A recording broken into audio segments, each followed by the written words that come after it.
इसके पहले हमने देखा था लाभों के पूर्ण नियोजन के लाभ, अंशधारियों को लाभ और समाज एवं राष्ट्र को लाभ। अब हमारा है लाभों के पूर्ण नियोजन से हानियां। पहला है एकाधिकारों का बढ़ना। लाभों का पूर्ण नियोजन निरंतर कई सालों तक करते रहने के परिणाम स्वरूप संस्था का विस्तार एक ऐसी सीमा तक पहुंच जाता है जहां उसकी क्रियाओं पर कोई प्रतिबंध लगाना संभव नहीं होता। ऐसी स्थिति में आय के पूर्ण नियोजन से एकाधिकार की स्थिति उत्पन्न हो जाती है जो कि कंपनी के लिए दोष उत्पन्न करती है। दूसरा है बचतों का दुरुपयोग। इसमें प्रबंध अवतरित आयों का सदैव अंशधारियों के लिए प्रयोग नहीं करता है। आय का अन्य संसाधनों में विनियोग कर दिया जाता है। अति पूंजीकरण। यदि एकत्रित संचित कोषों का प्रयोग बोनस अंशों को जारी करके प्रयोग में लाया जाता है, वो बाद में इससे अति पूंजीकरण की स्थिति पैदा हो सकती है। नेक्स्ट है ऋण कोष अथवा आधार पूंजी। पहला है ऋण पत्र का आशय। एक कंपनी ऋण पत्रों को जारी करके वित्त प्राप्त कर सकती है।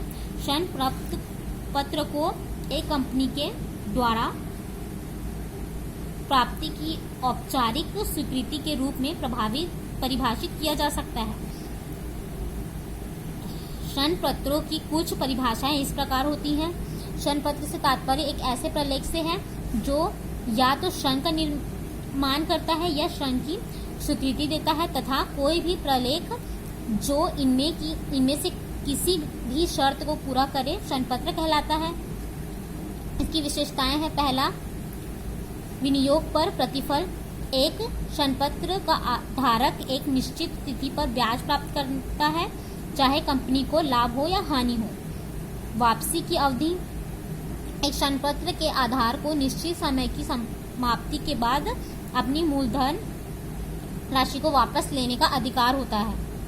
इसके बाद है ऋण पत्र के प्रकार। पहला है सुरक्षित तथा असुरक्षित ऋण पत्र। सुरक्षित ऋण पत्र के पत्र होते हैं जो कंपनी की स्थायी या जल संपत्ति को बंध कर रखकर जारी किए जाते हैं।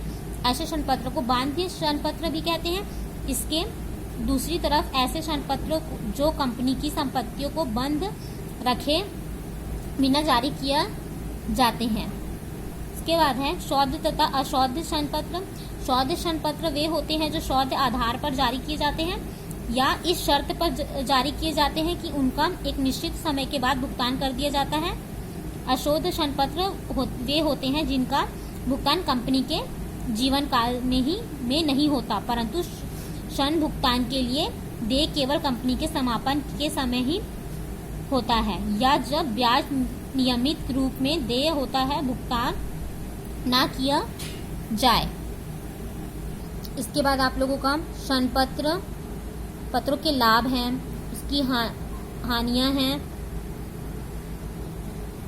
ये उसके बाद नेक्स्ट है हमारा शेयरधारियों व ऋण पत्रधारियों में अंतर। तो पहला है हमारा स्थिति। अंशधारी कंपनी को पूंजी देती है। अंश कंपनी को की पूंजी का एक भाग है। ऋण पत्रधारी कंपनी को ऋण देती है। ऋण पत्र जनता से लिए गए कंपनी के लिए ऋण है। स्वामित्व, ये कंपनी के स्वामी होते हैं, ये कंपनी के ऋणदाता होते हैं। प्रतिफल, इन्हें लाभांश मिलता है, इन्हें कंपनी ब्याज देती है। समापन, इनकी रकम समापन पर बाद में लौटाई जाती है, इनकी रकम समापन के पूर्ण लौटाई जाती है। निर्गमन, अंश नकद अथवा वस्तु के बदले में भी निर्गमित किया जा सकता है।